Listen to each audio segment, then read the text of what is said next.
Kenapa main? Kata Ustaz Hanan ada ayatnya. Kok kamu senang main? Ada hadisnya. Nah, kita malam ini bakalan bahas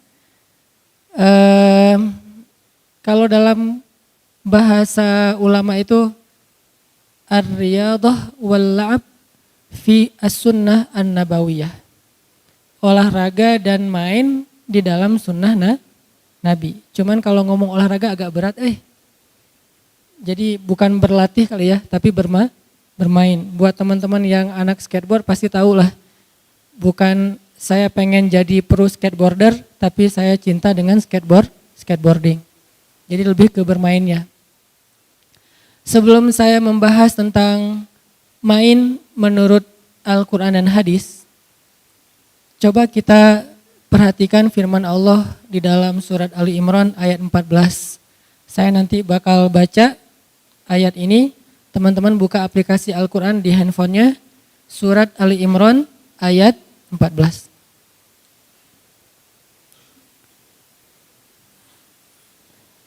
A'udzu billahi minasy syaithanir rajim.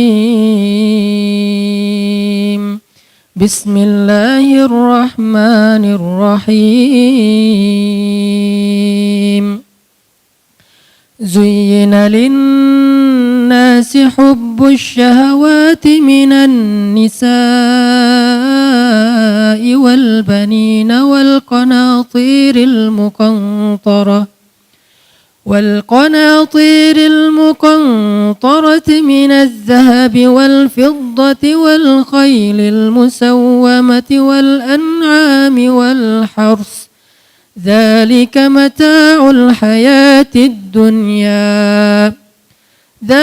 متاع الحياة الدنيا والله عنده حسن المآب قل أنبئكم بخير من ذلكم للذين اتقوا عند ربهم جنات تجري من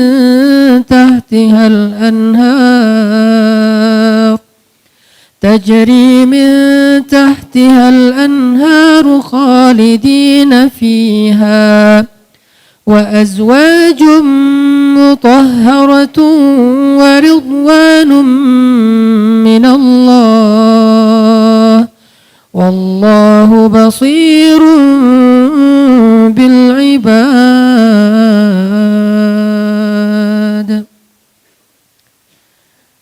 Dijadikan terasa indah dalam pandangan manusia cinta terhadap apa yang diinginkannya berupa istri-istri, anak, harta benda yang bertumpuk dalam bentuk emas dan perak, kuda-kuda yang pilihan, hewan ternak, sawah dan ladang.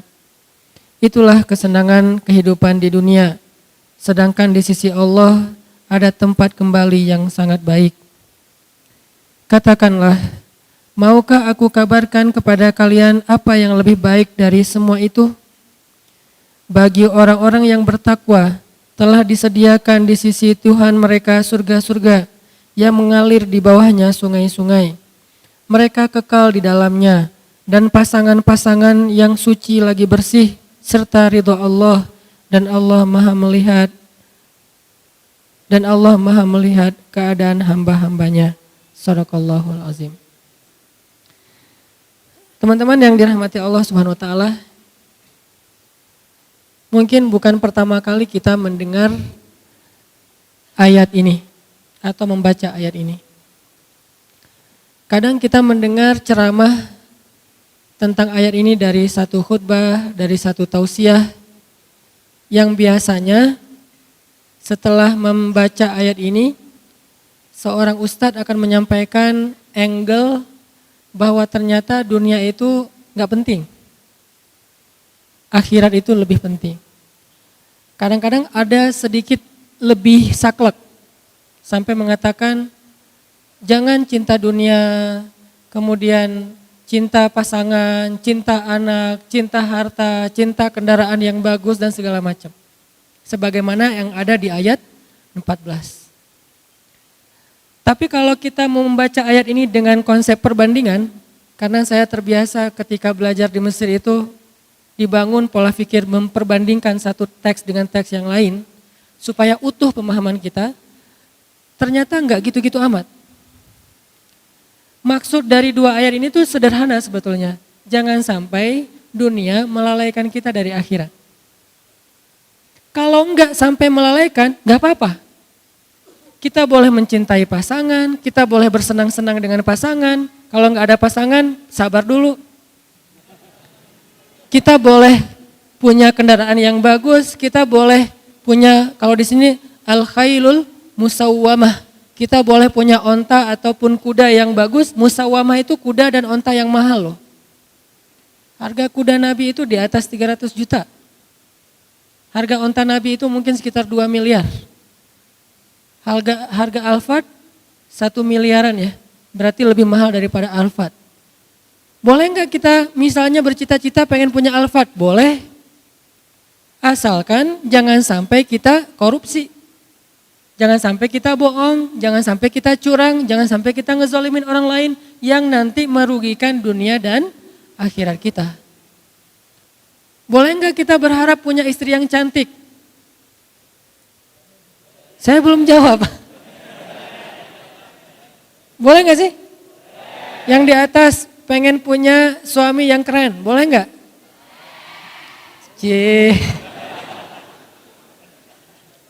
Boleh share akun Instagramnya ke belakang? Diedit dulu tapi postingannya. Yang warnanya gelap diterangin ya.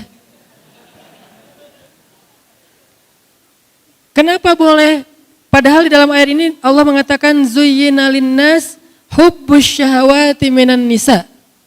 Dijadikan terasa indah di pandangan manusia itu syahawati minan nisa. Syahwat itu bukan cuma cinta ya, di sini bahasanya terjemahannya halus. Syahwat itu kebutuhan biologis. Sehingga ada yang ngomong gini nih, sering ada di komen, ada di statement di sosmed tuh gini. Nikah mah jangan karena hawa nafsu, tapi karena Allah. Sehingga kalau ada yang nanya ke saya, Ustadz tuh nikah nafsu gak sih? Nafsu saya bilang. Kalau gak nafsu gimana caranya? Wah Ustadz gak benar, berarti nikahnya gak ikhlas karena nafsu. Perhatikan firman Allah di surat Al-Mu'minun. Walladzina hum li furujihim hafidhun illa ala azwajihim. Orang yang menjaga, kemaluannya kecuali kepada istri-istri mereka. Oh kalau gitu nikah boleh dong karena hawa nafsu? Boleh banget, memang gitu. Bukankah makna litaskunu ilaiha yang kita singkat dengan istilah sakinah itu adalah laki-laki supaya merasa tentram kepada perempuan? Itu bahasa kiasan. Al-Quran itu punya gaya bahasa kiasan, punya gaya bahasa peribahasa Al-Quran itu ada. Salah satu peribahasa Al-Quran itu inna angkaral aswat la sautul hamir. Sesungguhnya seburuk-buruk suara itu suara keledai, itu peribahasa Al-Quran. Ada juga kiasan. Kiasannya apa? Yang tadi kiasannya litaskunu ilaiha, supaya kalian merasa tentram kepada istri kalian. Maksud tentram di sini adalah bisa menyalurkan kebutuhan biologis dengan cara yang terhormat dan halal. Masa sih Ustadz? Nih dengerin hadis Nabi. Ada seorang sahabat nanya ke Nabi gini, ya Rasulullah, memangnya kalau seorang laki-laki menyalurkan kebutuhan biologisnya kepada perempuan istrinya, itu berpahala enggak sih Rasul? Syahwat kepada istri, pahala enggak sih Rasul? Nabi balik bertanya, kalau dia menyalurkannya kepada selain istrinya, dosa enggak? Dosa. Begitu juga kalau dia melakukannya kepada istri yang sah, maka dia menjadi pahala dan ibadah. Oh kalau gitu harus hawa nafsu? Iya. Walaupun itu bukan yang terpenting. Tapi Nabi meletakkan itu di awal. Ketika Nabi mengatakan pilihlah perempuan karena 4 hal. Yang paling depan apa? Fisik kan? Walaupun yang paling utama apa? Agama, iman. Tapi Nabi nggak meletakkan agama di depan, padahal agama paling utama. Kenapa? Nabi itu kalau ngomong yang realistis. Walaupun punya idealisme. Ini lihat gaya bahasa Nabi ini. Kalau kita kan agama. Kata Nabi bukan. Fisik dulu, harta, keturunan, baru agama. Tapi kalau disuruh pilih, agama dulu. Tapi Nabi nyebutnya apa? Fisik dulu kan? Kan kita nggak tahu seseorang itu soleh atau enggak pas kita baru ketemu, baru lihat akunnya ketahuan soleh atau enggak ketahuan. Pasti yang pertama kita lihat hasil editan di ngedit semalaman. Wah, Korea banget nih. Korea yang dikasih hijab gitu ya. Boleh nggak kayak gitu? Boleh. Bukankah sahabat pernah mau menikahi seorang cewek, saking terjaganya dia nggak ngelihat calon istrinya. Nabi nanya, kamu udah ngelihat belum wajahnya? Belum ya Rasulullah. Kalau bahasa kita, enggak ya Rasulullah, saya mah menjaga pandangan. Kata Nabi, jangan gitu, lihat coba. Nabi kan orangnya realistis. Oh gitu ya Rasul, boleh saya lihat? Boleh. Akhirnya dia stalking. Bahasa sekarang stalking, bahasa hadisnya dia ngintip-ngintip. Kan stalking kan? Dia mengintip-ngintip dari kejauhan mana si cewek lagi keluar dari ruang kuliahnya. Oh itu, Masya Allah, Subhanallah. Saya pikir biasa-biasa aja, ternyata bidadari. Ini artinya dia stalking. Boleh nggak stalking? Boleh, selama postingannya masih aman. Begitu ada yang macam-macam, langsung unfollow. Di blok jangan, kasihan. Unfollow aja, dan jangan unfollow terus ganti akun, lihat pakai akun yang baru, jangan. Biar nggak ketahuan, bikin 2 akun, 1 akun pencitraan, 1 lagi akun stalking. Enggak, bukan pengalaman. Pernah sih. Ini artinya teman-teman, ternyata dalam hadis boleh kita mencintai istri kita karena nafsu. Tapi itu kan bukan yang terbesar ya porsinya. Tetap ada porsi itu yang realistis lah. Sampai Nabi mengatakan salah satu di antara perbuatan sia-sia tapi berpahala adalah bercanda gurau dengan keluarga, istri dan anak. Nanti kita akan bahas tentang kata Nabi itu, kullu syai'in laisa lahu min dzikrillah fahuwa lahun. Segala sesuatu yang enggak ada unsur zikir di dalamnya itu sia-sia. Illa arba'u khisal, kecuali 4 perkara. 4 perkara ini enggak ada zikir, enggak apa-apa. 4 perkara ini cuman main-main doang, enggak apa-apa. 4 perkara ini senda gurau, enggak apa-apa. 4 perkara ini kata orang cuman sia-sia, enggak apa-apa, malah berpahala. Ada gitu Ustadz yang sia-sia berpahala? Ada, saya emang cari yang kayak gitu-gitu. Ini angle yang jarang dibahas tentang Islam, biar kita tahu salah satu prinsip Islam itu teman-teman apa? Ayat yuridullahu bikumul yusra wa la yuridu bikumul usra. Ma anzalna alaikal qur'ana litashqa. Itu prinsip Islam. Allah pengen memudahkan kalian, Allah tuh gak pengen nyusahin kalian. Di surat Toha, tidaklah kami menurunkan Al-Quran untuk hanya ngebebanin kamu Muhammad. Enggak, Al-Quran itu tidak diturunkan sebagai beban. Syariat itu bukan sesuatu yang ribet. Justru Islam itu yusr, kemudahan. Salah satu bukti bahwa Islam itu mudah, nikah. Itu bukti banget tuh. Nikah susah atau mudah? Mudah. Yang mempersulit nikah itu calon mertua berkumis tebal. Kalau syariat Allah mah gampang nikah itu, coba bayangin cuman akad doang kan. Saya terima nikah fulanah binti fulan dengan mahar sekian-sekian. Kata saksi enggak sah, berarti yang mempersulit bukan Allah tapi saksi. Kenapa saksi mempersulit? Ternyata saksinya mantan. Hati-hati cari saksi ya.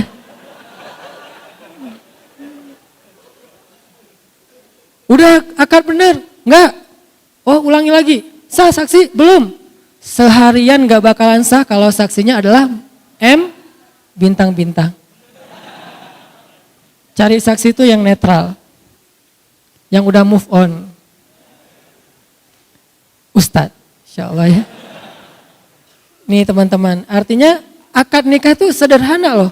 Kalau kita nggak bisa akad dengan bahasa Arab, maka kita bisa pakai bahasa Indonesia. Nggak bisa hafal, boleh nyontek. Salah bisa diulang. Salah lagi bisa diulang. Nggak boleh sampai 3 kali salah passwordnya dikunci. Nggak ada tuh. Kan kalau akun yang lain 3 kali salah masukin password nggak bisa lagi ya. Kita harus detect lagi tanggal lahir, nama ibu, permainan yang disukai waktu kecil, segala macam. Kalau lupa gimana?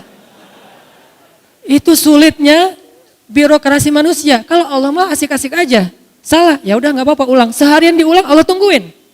Begitu benar sekali, sah, Allah bahagia. Malaikat bahagia, ngedoain kita tuh malaikat tuh. Sebetulnya nikah itu sederhana, cuman kayak gitu doang, mengubah status orang yang tadinya sentuhan aja nggak boleh, sekarang sentuhan jadi berpahala. Tadi saling ngelihat tuh nggak boleh, sekarang ngelihat berpahala. Salah satu hobi saya di rumah tuh lihat-lihatan. Maaf ya. Saya tuh kalau di rumah gini aja. Masya Allah. Tuh, wah, saya di rumah alhamdulillah ya. Jarang salat sunnah kecuali salat sunnah yang muqayyad. Kalau mutlak itu jarang. Salat sunnah mutlak itu kan bebas ya kapan aja ya. Itu jarang karena diganti dengan memandang wajah istri. 4 hal ya, boleh walaupun sia-sia, boleh tuh. Kullu syai'in laisa lahu min dzikrillah fahuwa lahwun illa arba'u khisal. Segala sesuatu yang tidak ada zikir kepada Allah di dalamnya lahwun. Sia-sia kecuali 4 perkara. 1, masyur rajul bainal ghardain. Bolak-baliknya seorang laki-laki di antara 2 spot. Apa maksudnya? Berburu. Kalau bahasa ulama memanah. Dari tempat dia memanah sampai target, terus nanti anak panahnya udah sampai di sana, dia ambil, balik lagi, manah lagi. Mungkin cuma 1 anak panahnya atau 2, balik lagi, manah lagi, bolak-baliknya. Sambil bercanda gurau, sambil ketawa-ketawa, itu adalah ibadah, bayangin. Cuman sebagian ulama menafsirkan hadis. Kalau dulu konteksnya memanah, kalau sekarang berburu. Intinya menembak kan?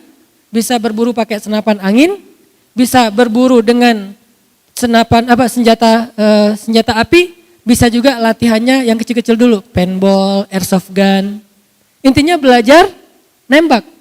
Dan itu walaupun ketawa, walaupun bercanda, berpahala, bayangin. Makanya saya bilang ada main juga dalam Islam, malah berpahala. Kalau niatnya apa? Karena Allah SWT. Tinggal niat doang yang dirubah. Oh saya pengen belajar nembak nih. Pakai apa? Senapan angin dulu deh. Kan olahraga nih.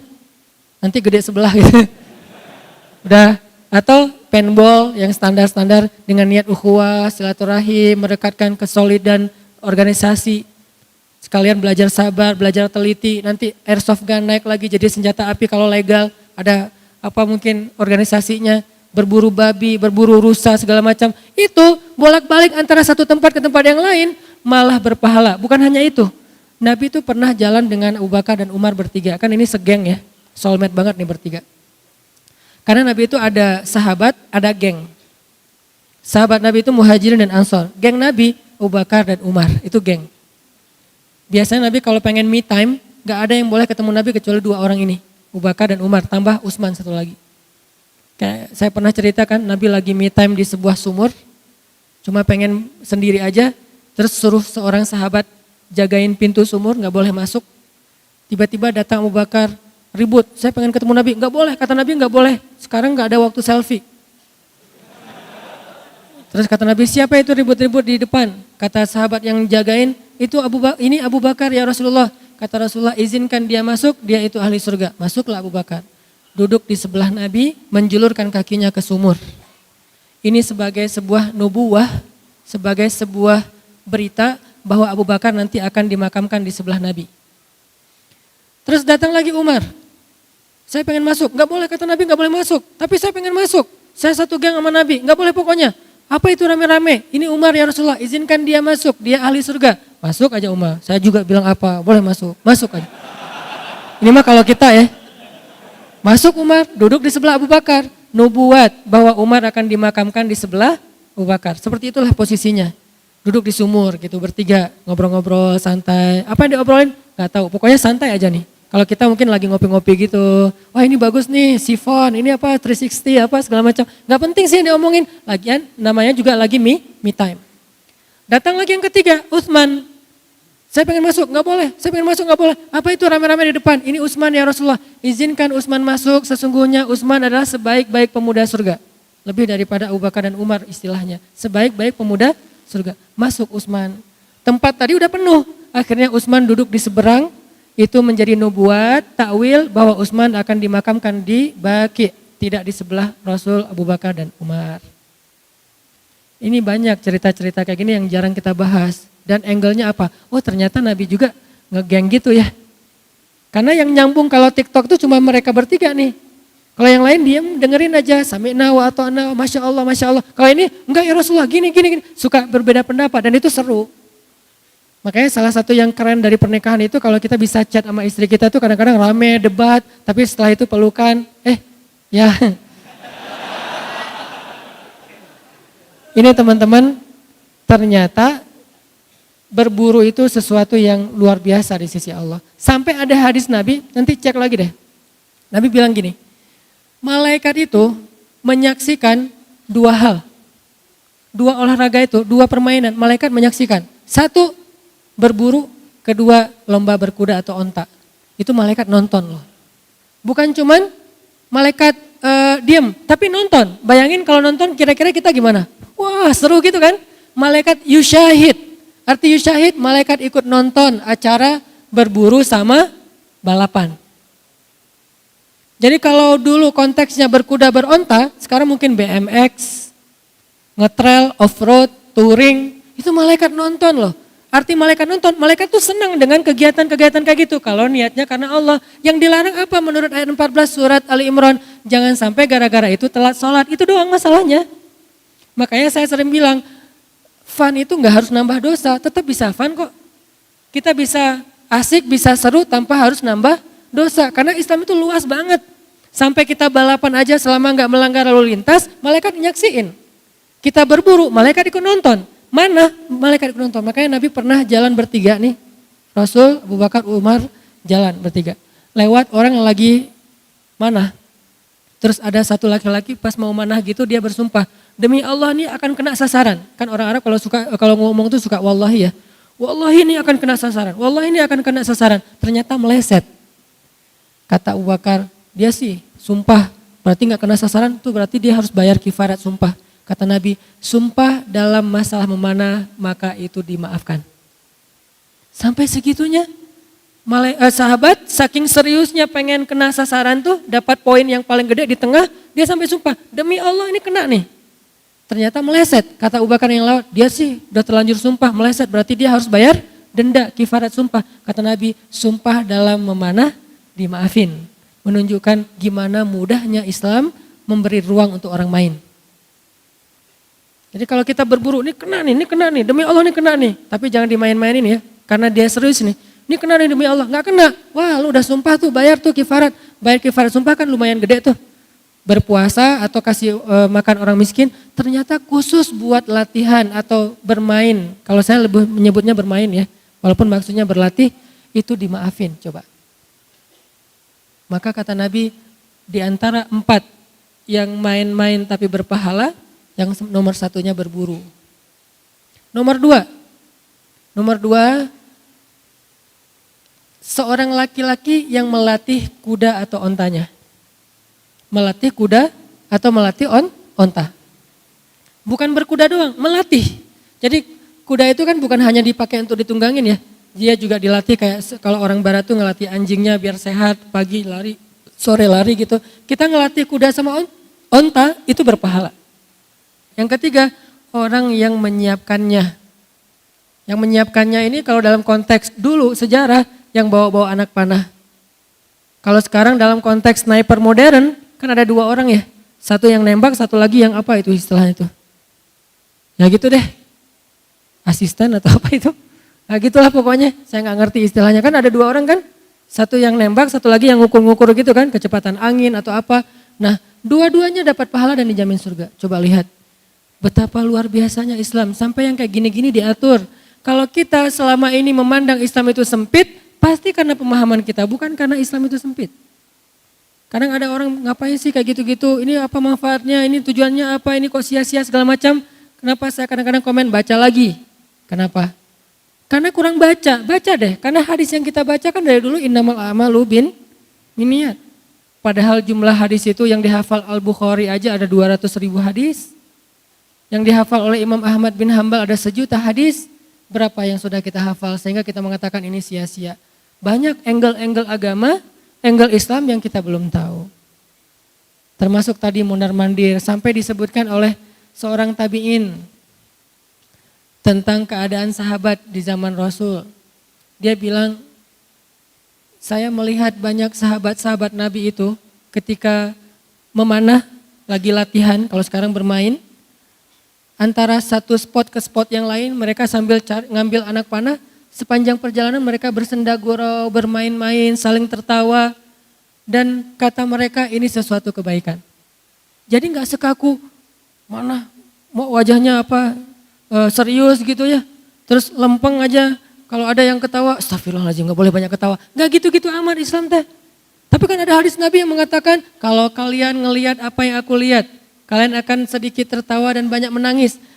Hadis ini harus dibandingkan dengan hadis yang lain. Kenapa itu boleh ketawa, kenapa ini gak boleh? Menunjukkan bahwa konteksnya ada sahabat ketawanya gak penting. Ketawanya itu kebanyakan, ketawanya itu sesuatu yang sifatnya sia-sia.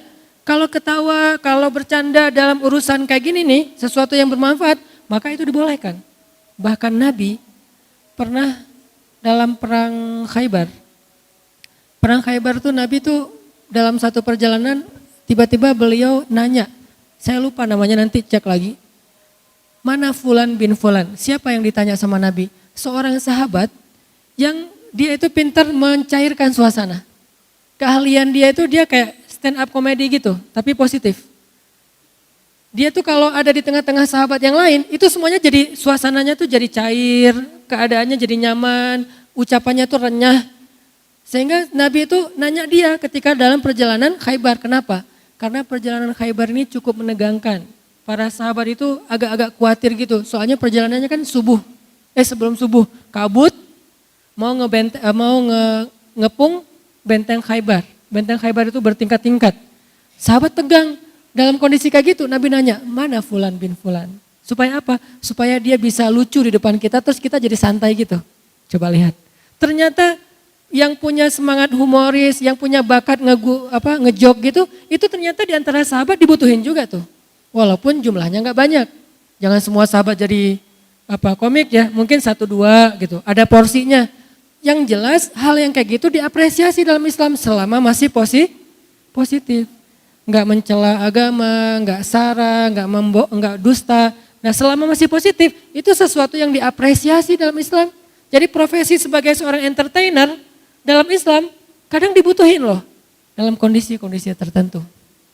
Makanya kadang-kadang ada teman-teman dari organisasi kemanusiaan tuh kalau pergi ke Palestina, pergi ke kamp pengungsian di Suriah tuh, kerjaan mereka itu bukan cuman bagi-bagiin obat, pangan gitu enggak. Kadang-kadang cuman menghibur, kayak kita misalnya ada korban bencana alam gitu kan ya. Bikin kayak playground buat anak kecil, terus bikin games dan segala macam. Oh ini aktivis gak penting banget sih, datang-datang cuma menghibur doang, bukan nyuruh ngaji, bukan nyuruh zikir, sholat. Itu juga ya, yang ini juga ya, gak ada masalah di antara satu dengan yang lain. Kenapa sih kita parsial banget tentang Islam? Seolah-olah satu bagian itu mulia, yang lain hina. Bukankah mereka juga butuh dihibur supaya trauma psikis mereka itu terobati? Dan Nabi melakukan itu dalam perang Khaybar. Ini menunjukkan main dalam Islam itu ada porsi. Walaupun porsinya gak boleh ngalahin ibadah, tapi ada porsinya. Seorang entertainer dalam Islam itu diberikan penghargaan oleh Nabi. Sampai Nabi nanya di mana dia. Dan luar biasanya lagi, sahabat yang tadi ditanya sama Nabi ternyata hadir, saya Rasulullah. Terus Nabi nyuruh dia di sebelah Nabi nyuruh dia bicara sehingga yang lain terhibur.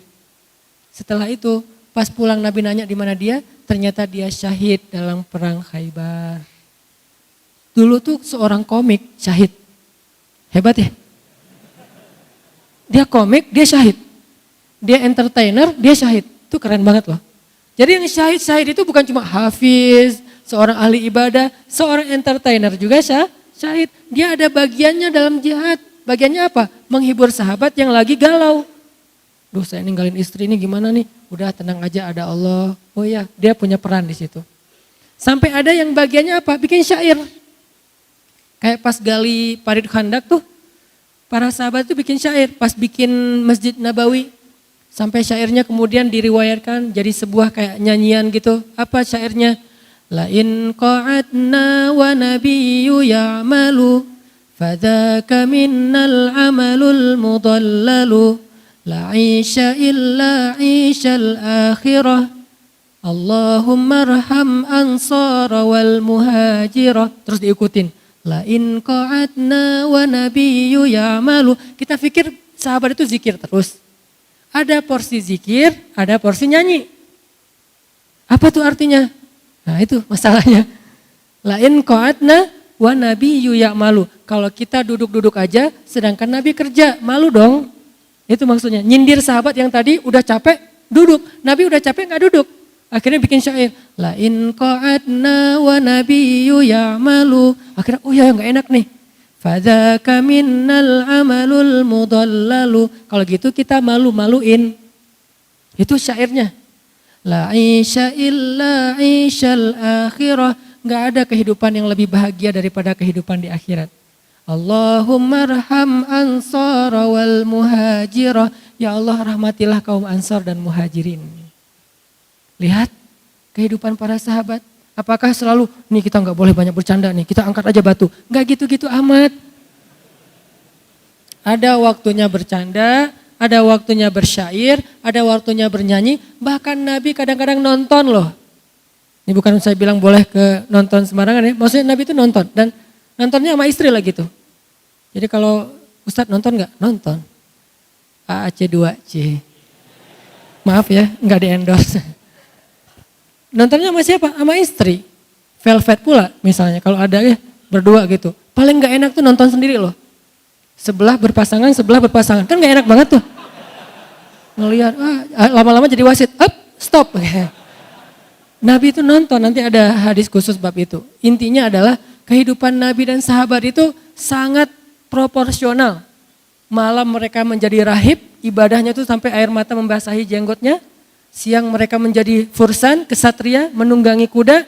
Dan dalam kondisi-kondisi tertentu mereka bercanda dan bermain-main.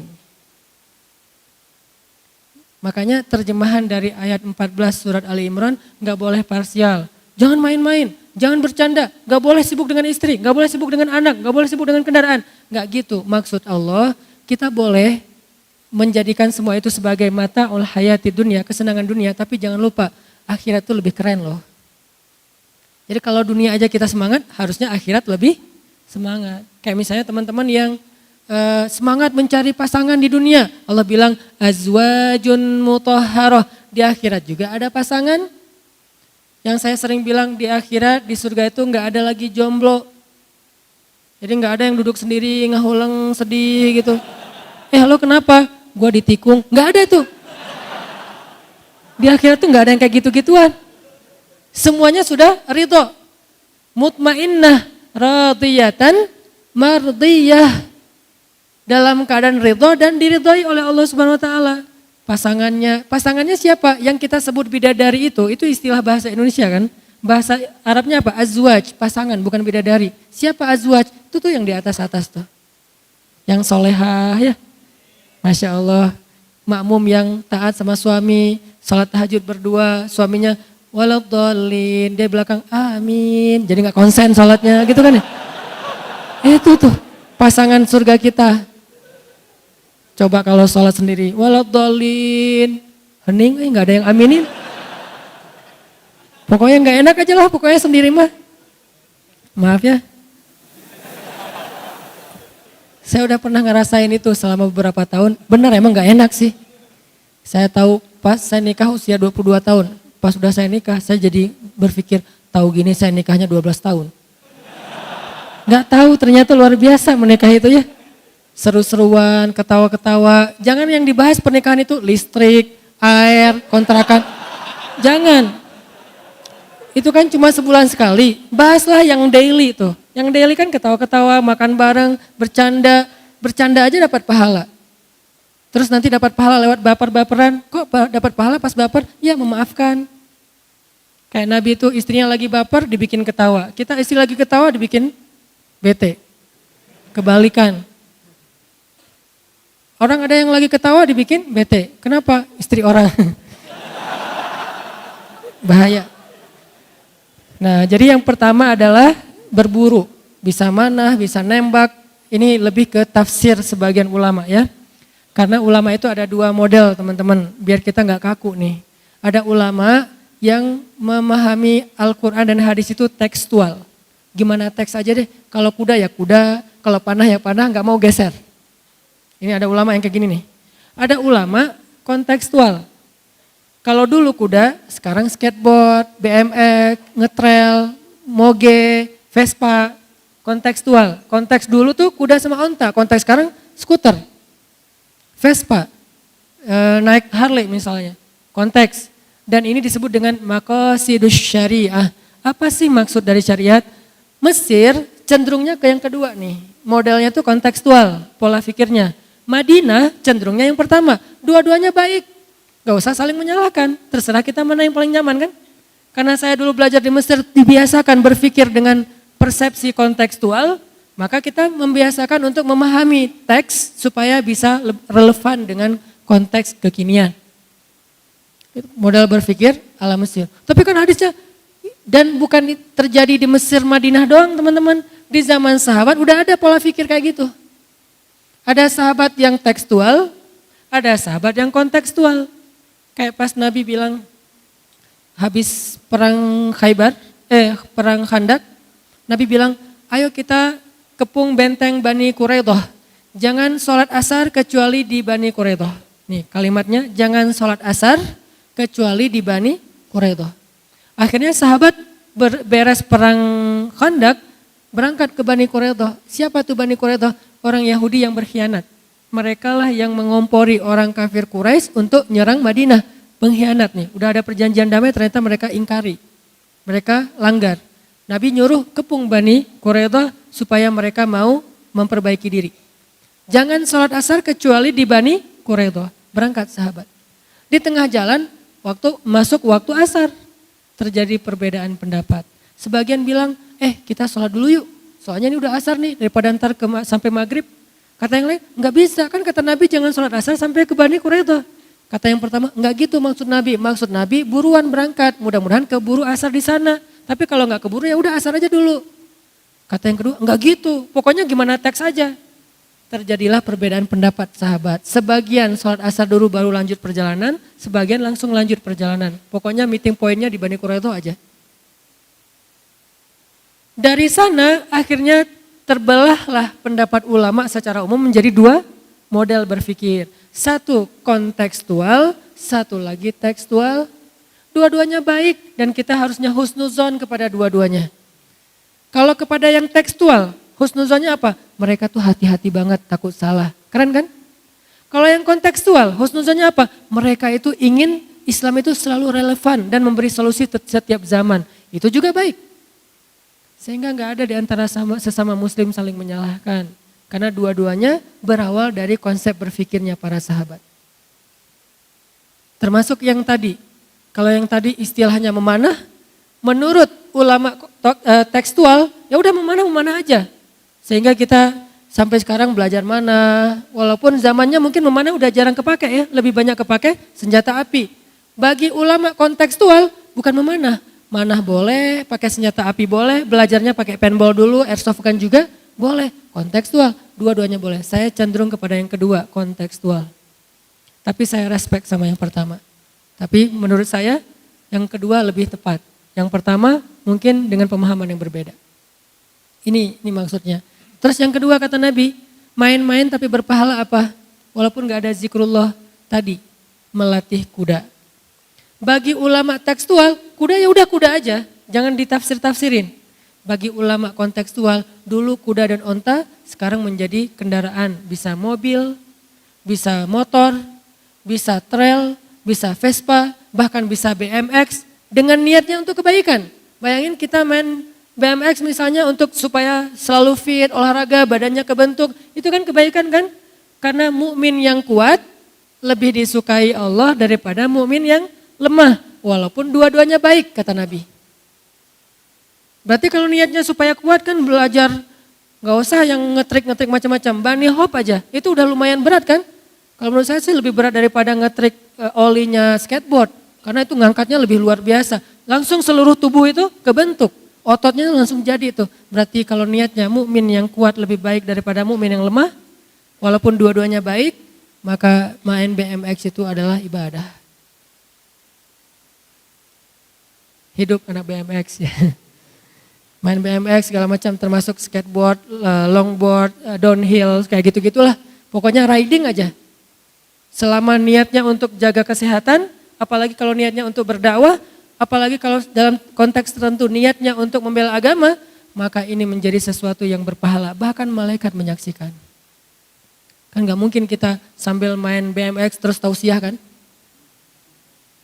Mau ngetrik, teman-teman yang dirahmati Allah Subhanahu Wa Taala.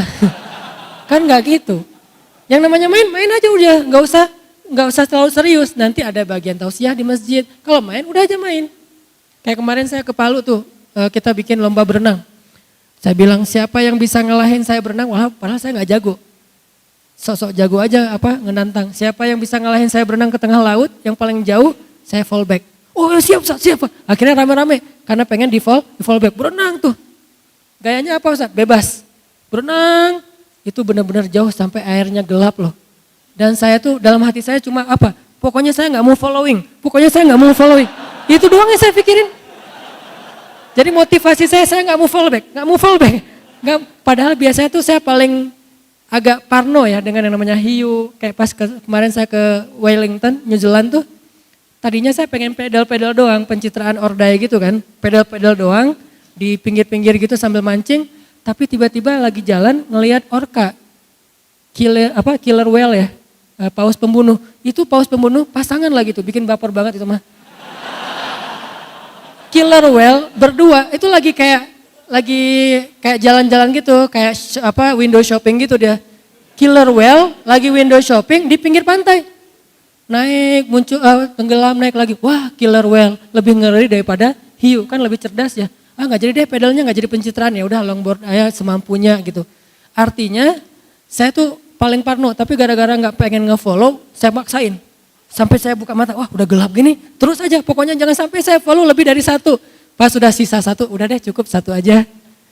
Alhamdulillah ada yang berenangnya tuh hampir 500 meter, jauh banget ke tengah laut. Nah ini kan main-main ya, gak mungkin Masya Allah, Subhanallah, Astagfirullahaladzim, kan gak gitu kan.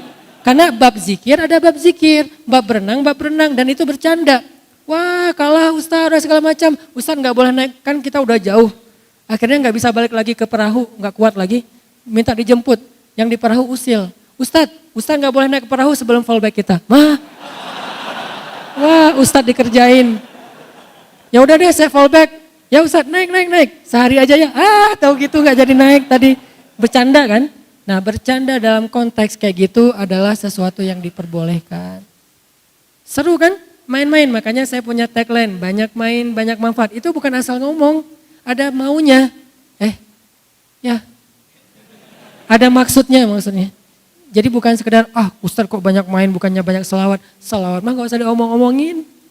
Ustaz kok banyak main bukannya banyak tilawah. Tilawah mah mudah-mudahan. Masa saya mau bilang, saya banyak loh tilawah. Kan kegeeran banget ya. Agak-agak norak gitu kan. Karena ada yang lebih banyak tilawahnya. Guru saya tuh anggota dewan. Tingkat provinsi gitu. Kan sibuk banget. Tapi sehari tilawah beliau 15 juz. Itu bukan orang yang nganggur loh ya. Anggota dewan tingkat provinsi yang sibuk banget. Sehari murojaah hafalan beliau hafiz. Sehari murojaah hafalannya tuh 15 juz. Masa saya mau bilang banyak tilawah sementara saya cuma sejuz. Itu juga kadang-kadang absen gitu. Kan gak enak sama beliau. Banyak tilawah, banyak manfaat. Emang kamu udah tilawah berapa? 1 juz Ustaz. 1 juz banyak. Saya 15 juz. Guru saya di Aceh yang kemarin saya ketemu pas pulang ke Aceh tuh 1 hari 10 juz. Dan itu sudah beliau lakukan lebih dari 15 tahun. 3 hari khatam, 3 hari khatam, 3 hari khatam. Beliau baru boleh ngomong banyak tilawah. Dan saya merasa belum pantas ngomong banyak tilawah. Ya udah yang standar-standar aja deh, banyak main. Karena emang dari dulu senang main. Mudah-mudahan mainnya jadi berpahala. Carilah hadis-hadis supaya melegitimasi permainan. Wah ini ada hadisnya nih, oh catat. Kenapa ntar kalau ada yang menghujat, nih hadisnya nih. Modus ya, cari pembenaran. Yang kedua, melatih kuda. Dulu kuda dan onta, kalau sekarang kendaraan. Terus arti melatihnya apa Ustadz? Ngulik mesin. Menurut sebagian ulama itu mengulik mesin, anak Vespa gitu kan ya. Ngulik-ngulik mesin, kan itu lumayan ngabisin waktu kan ya. Selama nggak telat sholat, selama nggak sampai sia-sia, itu keahlian yang penting loh. Karena salah satu ciri cowok keren itu, kalau mobil atau motornya mogok itu beneran sendiri, bukan manggil montir. Mogok tengah jalan, lu datang ke sini derek, itu kurang keren. Lebih keren lagi dia ngulik sendiri tuh. Dan dia akan terbentuk juga kan fisiknya ngulik-ngulik kayak gitu, apalagi kalau turun mesin sendiri. Lumayan. Jadi salah satu keahlian cowok yang harusnya, saya belum punya nih, saya pengen belajar. Yang harusnya punya keahlian MacGyver lah pokoknya, yang kayak gitu-gitu bisa bikin apa. Saya punya teman dia soleh banget, malam ahli tahajud, siangnya itu dia bisa ngapa-ngapain aja. Listrik saya rusak, dia benerin, mesin cuci rusak, dia benerin. Pokoknya tuh bener-bener teknisi banget. Nah ini keren nih. Dan Nabi menganjurkan kita jadi kayak gitu. Cowok tuh belajar mesin deh, semampunya aja. Tapi jangan sampai waktu buat mesin itu melalaikan kita dari kewajiban-kewajiban beribadah kepada Allah, kuliah, kehidupan sosial, jangan asik sendiri gitu. Tapi tetap itu kebaikan, ngulik mesin.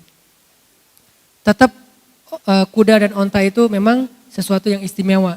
Cuman kalau nggak punya kuda, nggak punya onta, masa mau ngelatih kucing kan agak-agak aneh ya. Ya udah mesin aja gitu. Ngapain loh ngelatih kucing? Emangnya kenapa? Ini sunnah, nggak ada onta, nggak ada kuda, kucing aja deh, enggak. Mesin kalau sekarang. Itu yang kedua ya. Yang ketiga, nah ini yang seru nih. Main-main, senda gurau, sia-sia, tapi berpahala apa? Bermain-main dengan istri dan anak-anaknya. Ini salah satu hadis yang saya paling suka nih. Ini demen banget saya sama hadis ini nih. Makanya hadis ini tuh hadis favorit. Kalau ditanya Ustadz hadis favoritnya apa? Hadis tentang 4 permainan yang berpahala. Terutama nomor 3, main-main sama istri dan anak. Boleh gitu Ustadz? Boleh banget lah. Orang Nabi itu suka main-main sama istrinya. Nih contoh-contoh Nabi main sama istrinya ya. Salah satunya Nabi lagi pulang dari satu perjalanan dakwah gitu atau jihad. Terus di rumah Aisyah lagi main kayak boneka-bonekaan. Jadi dalam Islam patung, boneka boleh kalau hanya sebagai alat untuk main-main. Kalau dulu bentuknya boneka, kalau sekarang lebih canggih jadi animasi, jadi film kartun. Maka film kartun menurut ulama kontekstual kalau dipakai untuk berdakwah justru berpahalanya besar. Karena Aisyah main boneka-bonekaan. Dulu boneka itu dibuat dari kayak terpal, dari kayak kain-kain yang udah nggak kepake, dibikinlah jadi boneka. Terus maju jadilah boneka lebih canggih, maju lagi jadilah animasi kartun. Maka seorang muslim yang pintar animator, yang pintar ngelukis, yang jago dengan hal kayak gini-ginian, harusnya potensi dia itu dipakai untuk kebaikan. Bikin film-film yang mungkin kalau di Malaysia itu ada Ipin Upin, memperkenalkan culture kemelayuannya, kita memperkenalkan keislaman dengan bahasa-bahasa dengan adegan-adegan yang keren. Orang Hollywood aja bikin kartun yang kadang-kadang mulai mengarahkan kita kepada moralitas ke barat-baratan kan, harusnya muslim bisa bikin lebih dari itu. Wah nggak boleh melukis. Kalau konteksnya adalah untuk anak kecil, melukis atau boneka yang disebut patung, mau ukurannya besar atau kecil yang namanya mainan, boleh. Yang nggak boleh patung sembahan. Kalau disembah nggak boleh. Kalau hiasan, nah kalau bab ini ikhtilaf di antara ulama, tanya aja ke Ustadz Fikih deh. Kalau hiasan. Tapi kalau permainan, kalau sekedar boneka, maka itu boleh. Boneka Aisyah kecil. Kalau boneka anak sekarang kan kadang-kadang gede tuh. Ada ulang tahun dikasih boneka Hello Kitty gede. Dikasih boneka beruang gede. Kalau anak laki-laki bukan boneka, robot-robotan, superhero kayak gitu-gituan kan. Nah ini semuanya boleh. Kenapa? Karena Nabi pernah pulang dari satu perjalanan ngelihat Aisyah lagi main boneka-bonekaan. Waktu itu Aisyah masih kecil gitu kan, baru lulus SD. 12 tahun kan baru lulus SD ya. Baru lulus SD, Nabi datang. Nabi itu capek loh, baru pulang perjalanan. Tapi Nabi itu orangnya asik. Bukan, Aisyah gua capek, siapin air hangat. Enggak gitu Nabi ke istrinya. Kita kan baru pulang, kita panggil, kamu, siapa? Kamu, gua siapin air hangat. Emang saya siapa kamu? Teman kos. Enggak. Jangan nyuruh teman kos siapin air hangat, bahaya. Kalau belum ada istri siapin aja sendiri. Nah kalau udah ada istri, kadang-kadang pas kita datang istri lagi kayak ngapain di rumah, lagi santai, lagi chat sama temennya. Selama itu sesuatu yang positif ya, teman cewek atau ada gengnya, geng sekolah dulu yang cewek semua isinya. Lagi santai nonton film apa gitu, selama nggak berlebihan, biarin aja dia kayak gitu. Kalau perlu nemenin, mah film apa sih kok seru banget? Ini apa, filmnya baper banget loh, drakor. Nggak tahu kalau drakor ya, yang jelas nonton santai, biarin aja, kasihan. Jangan, mah kan Khadijah itu nggak pernah nonton. Aisyah pernah kata dia, ternyata dia lebih pinter. Oh iya ya, udah lanjutin. Kan jadi garing gitu kan ya, makanya jangan menjudge istri dulu kalau kurang hadis, kurang dalil. Karena ibu-ibu itu lebih rajin taklim daripada bapak-bapak. Kita pakai dalil 1, dia pakai dalil 10. Jadi Nabi baru datang, Aisyah lagi main-main kayak gitu, lihat Nabi itu orang yang asik. Langsung Nabi duduk bersama Aisyah nanya, Aisyah ini lagi ngapain? Ini nih lagi main, ini Sulaiman, ini iblis, kemudian ini siapa, ini Daud, ini Goliat. Oh gitu, ya udah saya jadi gini, perang gitu sama Aisyah. Terus kayak anak sekarang tuh kayak Barbie-Barbian, main masak-masakan, princess-princessan gitu kan. Aisyah melakukan itu.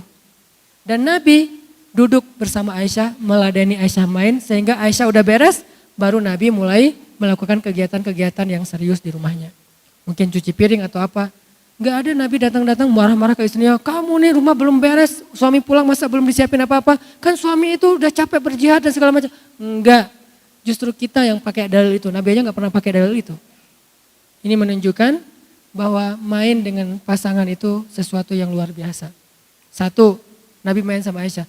Yang mana lagi yang Nabi main sama Aisyah yang lain? Nabi itu pernah treadmill sama Aisyah. Treadmill Ustaz? Ya. Cuman treadmillnya enggak pakai alat treadmill, lari di padang pasir. Kapan? 2 kali lagi tuh. 2 kali bukan berarti Ustaz, Dek atau yang, yuk kita treadmill. Kan udah 2 kali Kang. Oh iya ya, sunnahnya cuma 2 kali, gak boleh lebih. Gak gitu maksud Nabi. Kalau Nabi 2 kali bukan berarti kita cuma boleh treadmill seumur hidup 2 kali. Kan Nabi treadmill seumur hidup cuma 2 kali. Bukan angkanya bahwa Nabi melakukan berulang-ulang. Kapan Nabi treadmill? Nih hebatnya Nabi. Treadmillnya lagi jihad. Bukan lagi normal di rumah. Itulah kenapa saya kalau dakwah keluar kota selalu menyisakan 1 hari buat main aja. Saya gak mau cuma ceramah aja. Kalau dengan ada panitia, Ustadz, ke misalnya kayak kemarin misalnya ke Medan atau ke Aceh atau ke Palu atau kemana lah ya. Ustadz ke Jepang misalnya. Oh boleh, gimana itinerary-nya? Ceramah. Boleh enggak 1 hari saya pengen main main di salju gitu, skate apa gitu lah, gak ngerti saya istilahnya.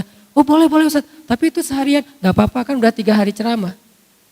Ustadz ini aneh ya, yang lain mah ceramah, sholat, istirahat. Ini mah main. Kenapa? Nabi juga pulang jihad main. Itu konteksnya jihad kan. Nabi pulang dalam sebuah perjalanan jihad. Terus berhenti di rest area 97 gitu. Berhenti di rest area gitu. Udah selesai berhenti. Nabi bilang ke sahabat. Kalian duluan ya, tinggalkan aku dengan Aisyah. Tinggalkan aku dengan Aisyah. Nanti kita nyusul. Ya udah ya Rasul. Sahabat melanjutin perjalanan. Akhirnya Nabi bilang Aisyah, lomba lari yuk.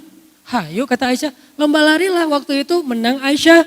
Lalu Aisyah komen setelah postingan itu, kata Aisyah, waktu itu saya masih kurus. Dan ini menjadi dalil cewek yang keren versi Aisyah itu kurus. Ukurannya berapa kurus teh? Ukurannya kalau berat mungkin paling maksimal 55 kilo lah. Di atas 55 agak-agak bid'ah sih. Walaupun tergantung tinggi ya, tapi kalau untuk orang Indonesia mah 55 ke bawah itu normal. Jadi cewek di atas 55, nah ini harus belajar lagi. Aisyah itu ternyata kurus dan tinggi. Kok tahu Ustadz Aisyah kurus dan tinggi? Baca hadis, baca sirah pakai imajinasi, jangan cuma teksnya. Apa bukti Aisyah tinggi? Ntar saya kasih tahu. Yang jelas kalau dalam hadis ini Aisyah kurus. Aisyah sendiri yang ngomong, waktu itu saya masih kurus. Next trip, pas perjalanan jihad yang lain, Nabi berhenti lagi di di rest area. Terus Nabi nyuruh sahabat, kalian duluan ya, tinggalkan saya sama Aisyah. Ya Rasulullah, pergi aja. Aisyah, lomba lari lagi yuk. Hayu, kalah Aisyah. Komen lagi, waktu itu saya udah agak sedikit gemuk. Kata Nabi, ini balasan saya untuk yang kemarin. Jadi skor kita sama ya Aisyah, 1-1. Ya kata Aisyah, agak-agak bete gitu ngambek karena Aisyah kalah. Dan itu wajar terjadi di antara Nabi dan istrinya. Berarti Nabi itu menyempatkan main ketika sedang berjihad, bukan berdakwah loh. Lebih ngeri daripada dakwah, serius. Jadi kalau ada orang ngomong kok dakwah tapi ada mainnya apa segala macam, kurang baca sirah, bacalah sirah. Islam itu enggak kaku seperti yang kita bayangin. Yuridullahu bikumul yusra. Tapi jangan dimudah-mudahin. Karena Allah itu udah mudahin kita banget. Tanpa kita mudahin udah banyak kemudahan. Tanpa kita ringan-ringankan udah banyak keringanan. Tinggal kita baca aja tuh. Teks agama kita yang sangat lengkap banget, komplit. Buku hadis itu tuh berjilid-jilid. Kenapa banyak jilid? Menunjukkan betapa luasnya Islam. Kalau buku hadis kayak buku tulis doang berarti Islam itu sempit. Untungnya buku hadis itu sampai puluhan jilid menunjukkan Islam itu luas banget. Itu mainnya Nabi sama Aisyah. Jadi treadmill nih berdua. Dan treadmill berdua itu seru loh. Udah berapa kilo yang 2 kilo? Wah kita nggak mau kalah kan. Minimal kita 2 kali lipat dari istri. Jadi kalau saya treadmill sama istri, dia 3, saya harus 6. Dia 6, saya 6,5. Maksimalnya segitu soalnya nggak kuat lagi. Oh terus pulang-pulang yang pijitin dong. Nah romantisme yang lain kan. Ada alasan, ya udah pijat-pijatan, kaki dia ke kaki kita ke kaki dia, pijat. Itu nggak akan dirasain kalau masih sendiri. Banyak kebaikan yang kita lewatkan gara-gara kita masih istiqomah menjom. Banyak banget kebaikan yang kita lewatkan. Itu Nabi main sama Aisyah. Terus hadis yang lain, Nabi nonton sama Aisyah. Bahkan Nabi pernah membiarkan Aisyah bernyanyi dengan teman-temannya. Jadi suatu hari Nabi baru pulang juga capek ke rumah. Waktu itu Aisyah bersama beberapa orang cewek ABG gitu lagi nyanyi di rumah. Pakai alat musik, cuman gak disebutin alat musiknya apa. Lagi nyanyi bareng. Nabi datang duduk di sofa Arab tuh kan di bawah gitu kan. Nabi duduk menikmati mereka lagi nyanyi. Nyanyinya yang positif tapi. Terus gak lama datang Abu Bakar. Datang Abu Bakar masuk ke rumah Nabi Aisyah, kan Aisyah anaknya sendiri. Abu Bakar ngelihat Aisyah sama cewek-cewek itu lagi pada nyanyi di rumah Nabi. Abu Bakar marah karena gak paham. Apa kata Abu Bakar? Ini adalah musik-musik setan. Kenapa ada di rumah Nabi? Ini komen Abu Bakar nih di postingan Aisyah. Bukan nge-like, malah komen. Aisyah lagi posting, kita lagi seru-seruan nih gitu. Hashtagnya banyak main, banyak manfaat, sedikit dosa. Gitu. Terus kata Abu Bakar, ini kan musik setan, kenapa ada di rumah Nabi? Komentar Abu Bakar, Nabi balas replay. Kata Nabi, ya Abu Bakar, biarkan mereka. Sesungguhnya hari ini adalah hari rayanya kabilah Fulan bin Fulan. Artinya Nabi membiarkan teman-temannya Aisyah tuh nyanyi di depan Nabi di dalam rumah Aisyah. Kenapa?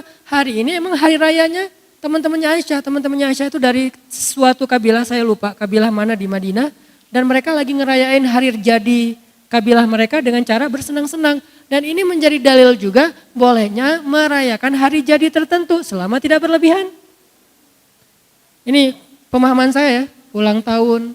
Asal tidak menjadi pesta pora yang berlebihan, selama itu bentuknya masih hiburan yang wajar, apalagi kayak undang anak yatim, fakir miskin, ngasih makan, itu boleh, ada hadisnya. Walaupun konteksnya bukan ulang tahun pribadi, ulang tahun kabilah, sama aja kan.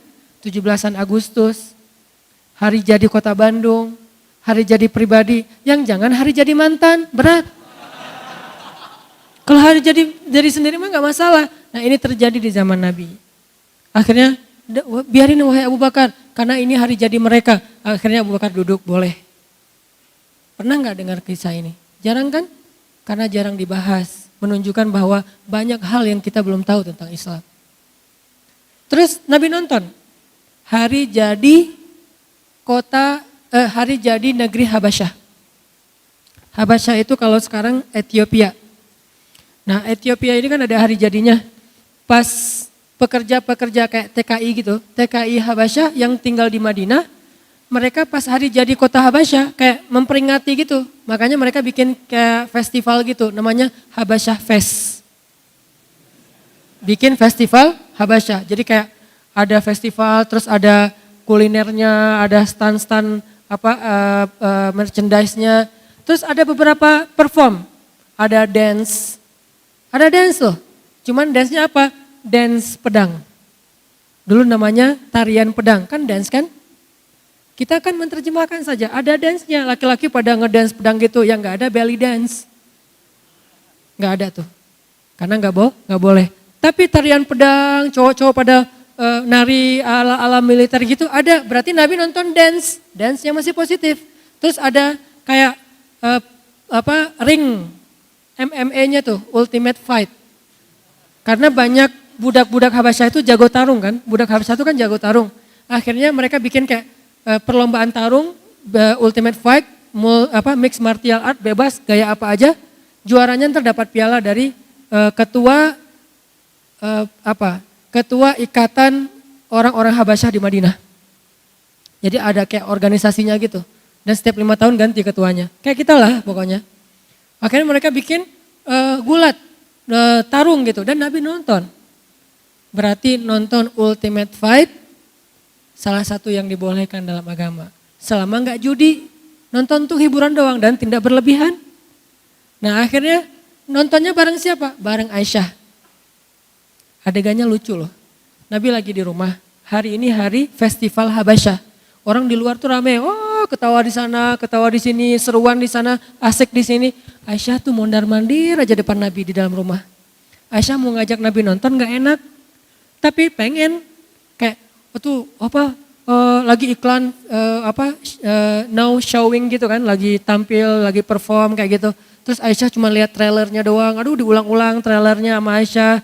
Terus Nabi ngelihat Aisyah mondar-mandir. Nabi itu kan orangnya pengertian ya, empati banget. Nabi bilang, Aisyah, aturiduna an tanzurin, dengan lembut. Aisyah, kamu pengen nonton? Coba tanya itu sama istri. Aisyah, kamu pengen nonton? Aisyah senyum, wajahnya merah, tandanya dia malu, pengen. Aisyah, bukan turidun. Aisyah, hal tashtahina an tanzuri? Aisyah, kamu pengen nonton? Kata Nabi. Aisyah ngangguk, terus nunduk, wajahnya merah. Ya udah, ayo kita nonton, kata Nabi. Ayo, pegangan tangan sama Nabi. Pegangan tangan dengan pasangan sunnah. Yang gak punya pasangan, kasihan. Gini aja ya sendiri. Pegangan tangan Nabi sama Aisyah. Nonton nih. Beli tiket, ngantri, terus nonton. Nontonnya gimana? Nabi berdiri, Aisyah di sebelah Nabi. Itu berdirinya tuh dempet loh. Berdiri, nempel.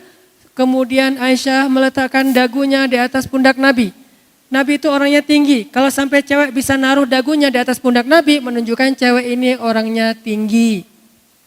Kurus, tinggi, keren. Itulah Aisyah.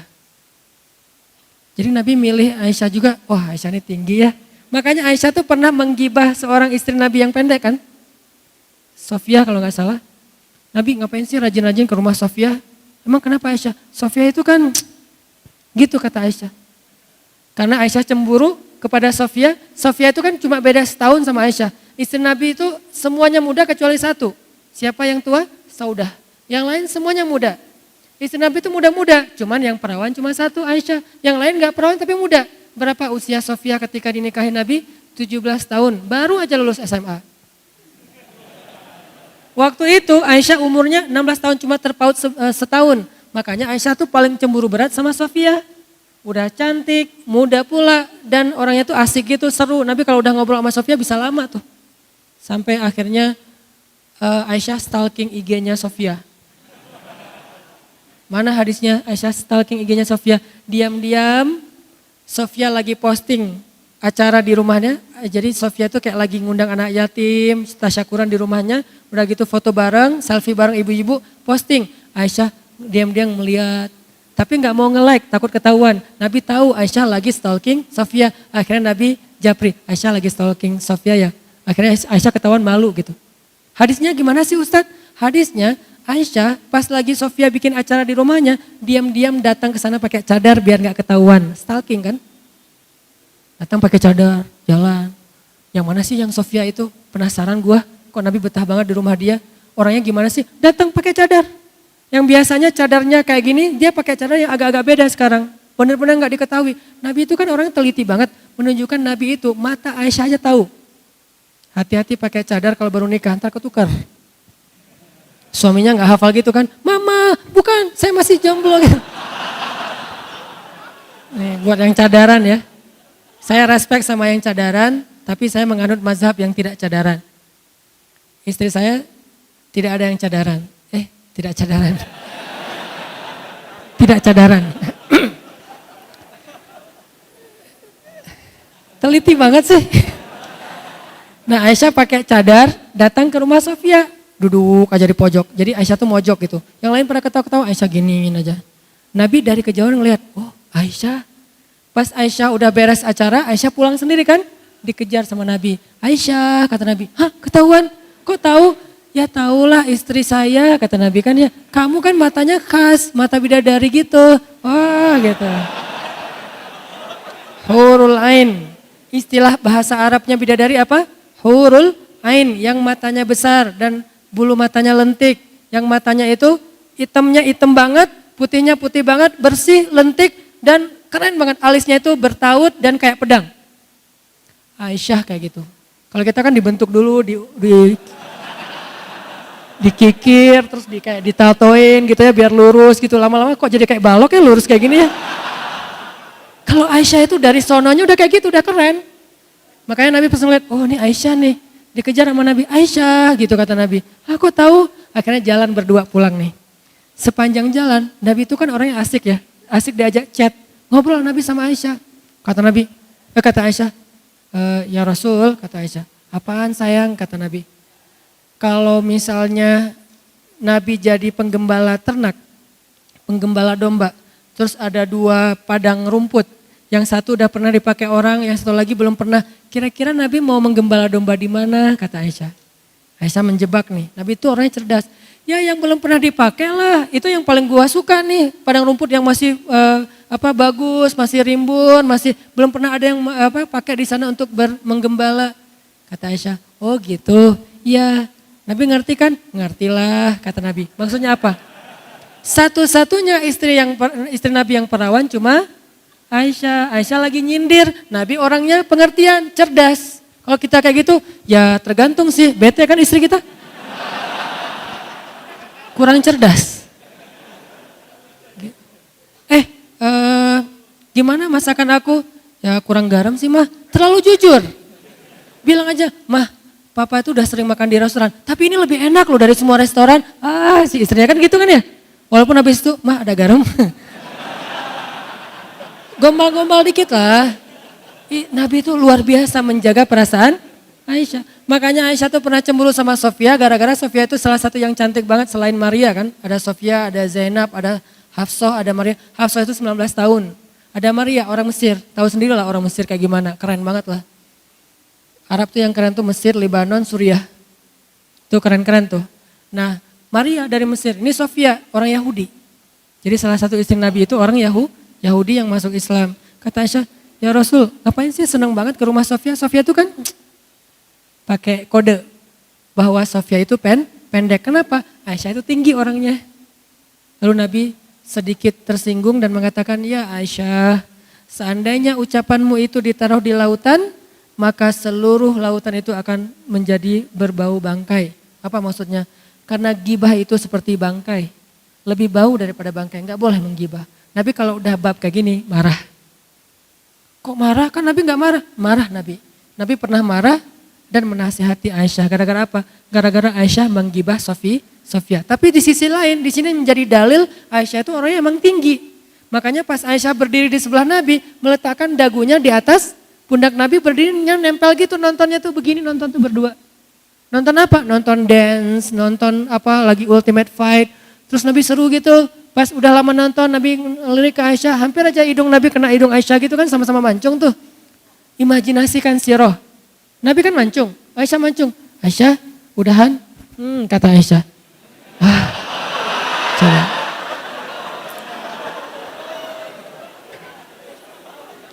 Belum pernah kan kayak gitu? Saya kalau nonton suka gitu. Keluar dulu yuk.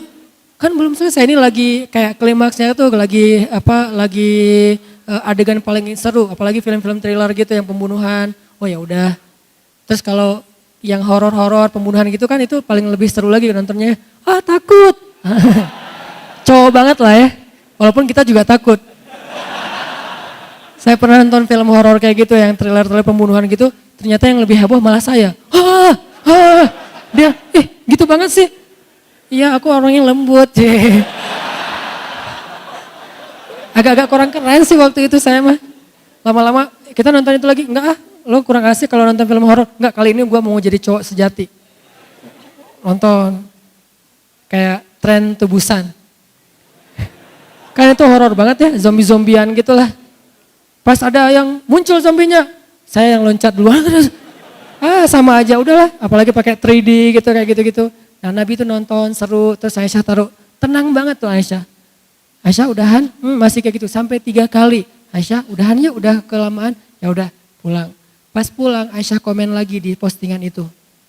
Apa kata Aisyah? Sebetulnya gua tuh bukan lagi nonton. Gua tuh lagi posting ke orang-orang betapa mesranya saya dengan Rasulullah SAW. Ini menunjukkan bermesraan di tempat umum adalah sunnah. Selama tidak berlebihan dan halal ya.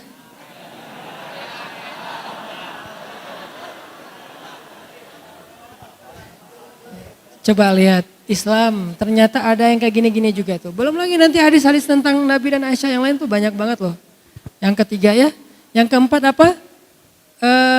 As-sibahah, berenang. Berenang kalau secara tekstual ya udah berenang aja. Kalau saya melihatnya secara kontekstual, dulu namanya berenang, sekarang bisa free dive, bisa diving, bisa snorkeling, bisa cliff dive, loncat dari tebing gitu kan. Apalagi kalau habis diputusin tuh pas banget tuh. Loncat dari tebing gitu, cliff dive, terus bisa surfing, bisa wake surf, bisa kite surf gitu kan yang pakai kayak layang-layang gitu, kayak terjun payung gitu, terus ditarik. Semua ini sibahah, semua ini berenang. Tergantung kita mau yang mana yang kita senang. Ada yang senangnya cuma snorkeling doang, kayak ke Lombok, ke Raja Ampat. Itu juga bagian dari sunnah Nabi. Ada yang senangnya free dive, nyelam gitu, gak muncul-muncul lagi. Kenapa? Ada yang juga mainnya ombak. Ada ombak gulung saya gitu ya. Kenapa? Karena saya udah pernah digulung masa lalu lebih berat daripada digulung ombak misalnya gitu-gitulah. Garing lah pokoknya kayak gitu-gitulah. Ini namanya as-sibahah, berenang. Semua itu kebaikan teman-teman. Dan kan gak mungkin juga kita lagi pedal gitu kan ngejar-ngejar ombak terus ombak datang kita kayak take off terus kita riding gitu terus kayak snap gitu. Sambil kayak gitu kita kemudian kita sesama teman lagi longboarding gitu kan berdua jalan terus ke nosnya ke depan sambil sesungguhnya kan gak gitu kan. Ya udah main-main aja nanti setelah itu malamnya kita ngaji bareng, kita tahajud bareng, kita belajar hadis bareng. Ini Islam. Ada waktunya main, ada waktunya belajar, ada waktunya ibadah. 4 hal ini, Nabi itu emang berenang teman-teman. Saya dulu tuh penasaran, Nabi berenang di mana ya? Ternyata Nabi itu jago renang. Kapan beliau belajar berenang? Ketika beliau masih berusia 6 tahun. Saat beliau dibawa oleh ibunya, ziarah makam ayahnya Abdullah di sebuah kabilah. Dan di sana tuh ada kayak telaga, danau kecil, disitulah Nabi belajar berenang. Jadi Nabi usia 6 tahun udah jago berenang, si bolang Nabi teh. Berenangnya itu di danau kecil telaga gitu sama teman-temannya, berenang segala macam, lomba berenang. Ini permainan yang keempat yang berpahala. Tapi di dalam hadis yang lain ada yang kelima teman-teman. Bergulat, tarung. Bisa MMA, bisa Wing Chun, bisa Muay Thai, bisa boxing, bisa boxer, bisa terserah lah pokoknya tarung aja. Tarung itu salah satu keahlian Nabi SAW. Dan belajar bertarung itu salah satu sunnah Nabi. Sampai Nabi ada riwayat ketika awal-awal berdakwah di Mekah. Nabi itu lagi menggembala ternaknya Abu Talib di padang pasir. Ditemenin sama seorang juara Ultimate Fight Mekah. Namanya Abu Rukanah. Abu Rukanah itu pemegang sabuk, banyak sabuk emas tuh. Dan gak ada yang ngalahin. Selama ini rekor dia itu menang KO semuanya, gak ada yang kalah sekalipun. Abu Rukanah namanya. Julukan ya, bukan Abu itu bukan orang tua ya, itu gaya orang Arab. umurnya tuh masih kayak 19 tahun gitu, masih ABG banget. Kenapa disebut Abu Rukanah? Nama aslinya saya nggak tahu. Karena Rukanah itu rukun, artinya badannya itu kayak tiang gitu, kuat banget badannya, ototnya tuh udah luar biasa. Abu Rukanah nemenin Nabi menggembala ternak di Mekah. Waktu itu Abu Rukanah belum masuk Islam. Lagi gembala ternak berdua ngobrol-ngobrol sama Nabi. Nabi bilang ke Abu Rukanah, duel yuk, coba. Nabi muda ya, Nabi masih umur sekitar 40 tahun baru dapat wahyu. Abu Rukanah, duel yuk. Kata Abu Rukanah, beneran Muhammad? Kan Nabi itu gak pernah tarung bebas. Tapi petarung, cuman gak pernah pamer. Jadi Nabi tuh kalau ngeliat orang tarung kayak di ring gitu, Nabi tepuk tangan. Padahal beliau tuh lebih jago dari mereka. Itu kerennya Nabi tuh, bukan gitu doang. Enggak. Nabi, wah hebat Umar, hebat Khalid, hebat Abu Rukanah. Nah kali ini Nabi ngajak Abu Rukanah duel. Abu Rukanah duel yuk. Kata Abu Rukanah, beneran Muhammad? Dalam hati Abu Rukanah, ntar kalau kamu terkilir gimana? Kalau kamu patah gimana? Kalau kamu sampai keluar darah gimana? Kan kamu tuh orang yang lembut. Abu Rukanah duel yuk. Beneran Muhammad? Beneran? Kata Abu Rukanah, kalau duel doang mah gak ada yang dipertaruhkan, gak seru. Ya udah, siapa yang menang dapat domba. Kalau saya menang, domba kamu kasih ke saya. Kalau kamu menang, domba saya kasih ke kamu. Beneran? Beneran. Satu domba itu 5 juta. Dan ini bukan judi ya. Ini bertaruh tapi bukan judi. Ya udah, tarung nih. Abu Rukanah mulai kuda-kuda, Nabi biasa-biasa aja. Nabi itu harus keren imajinasinya ya. Nabi biasa aja. Udah Muhammad, udah. Pas Abu Rukanah maju, dipegang sama Nabi, dibanting, dikunci sama Nabi. Nabi itu jago ngunci loh. Dikunci, hampir patah. Abu Rukanah bilang, Muhammad nyerah. Dilepas sama Nabi. Abu Rukanah, domba. Dikasih domba Abu Rukanah. Abu Rukanah tuh gak puas gitu. Kata Nabi, mau lagi? Ya udah deh, kayaknya tadi salah gaya nih. Salah jurus gitu kan. Ya udah nih, coba lagi penasaran soalnya yang kedua. Mulai lagi ronde kedua, dipegang sama Nabi, pas mau dibanting oleh Abu Rukanah, Nabi balikin, dikunci lagi, Abu Rukanah nyerah lagi. Abu Rukanah domba, 2 domba dikasih ke Nabi. Nabi diam, gak enak sama Abu Rukanah. Nabi kan gak mau nyakitin perasaan orang ya, diam aja. Kata Abu Rukanah, Muhammad, sekali lagi aja. Masih penasaran saya nih, kok kamu bisa gitu sih Muhammad? Perasaan selama ini kamu tuh gak pernah masuk acara Ultimate Fight atau tarung bebas di mana? Saya lihat di TV One kamu gak pernah muncul. Abu Rukanah.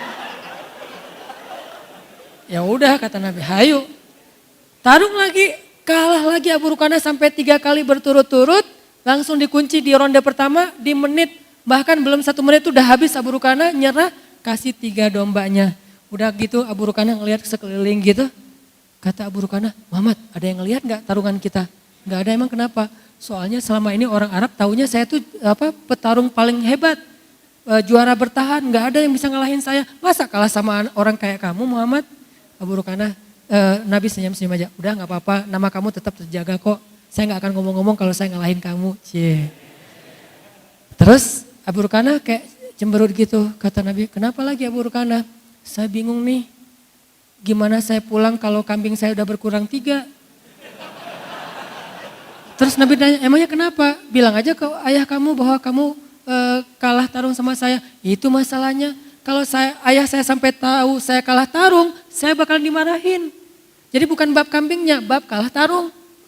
Gimana saya ngomong ke ayah saya, masa kambing saya hilang? Enggak mungkin saya bohong. Pasti saya akan bilang kambing saya diambil Muhammad. Kenapa? Gara-gara kalah tarung. Kok sampai 3 ronde? Ayah kan enggak keren banget kan? Gimana Muhammad saya ngejelasin ke ayah saya? Ya udah, nih saya balikin kambing kamu. Dibalikin 3-3-nya. Kemudian Abu Rukanah mengatakan, tidak ada orang yang lebih keren daripada Muhammad. Ya Muhammad, asyhadu an la ilaha illallah wa annaka rasulullah. Masuk Islam. Tarung, kita pikir itu cuma main-main. Semua potensi anak muda itu bisa menjadi potensi dakwah. Mau tarung, mau skateboard, mau BMX, mau apa aja pokoknya selama tidak melanggar syariat dan berbuat dosa, lakukan, have fun. Udah hidup nikmatin aja hidup kalian. Yang penting waktu hayya 'alas shalah simpan sebentar, salat dulu. Udah gitu lanjutin lagi. Lagian keringat terus sehat, keker gitu kan lebih bagus ya. Keringetan, mandi, pakai parfum kan keren. Nah, ini sesuatu yang sebenarnya dalam Islam yang sangat dihargai.